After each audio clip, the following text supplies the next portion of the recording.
বগুড়ার শাহজাহানপুর উপজেলায় আমরুল ইউনিয়ন পরিষদের আজ সকাল 11 ঘটিকায় ভিডব্লিউপি মাসিক বরাদ্দকৃত 30 কেজি চাল বিতরণ করা হয়।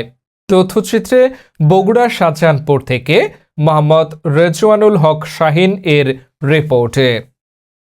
এর সময় উপস্থিত থেকে চাল বিতরণ করেন আমরুল ইউনিয়ন পরিষদের প্যানেল চেয়ারম্যান জনাব সেলিম রেজা, প্রশাসনিক কর্মকর্তা মোসাম্মদ রিনা আক্তার, সহকারী সচিব শাহাদত হোসেন, উদ্যোক্তা শাফিউল আলম, মহিলা মেম্বার সুমি আক্তার, গ্রাম পুলিশ সহ আরও অনেকেই উপস্থিত ছিলেন।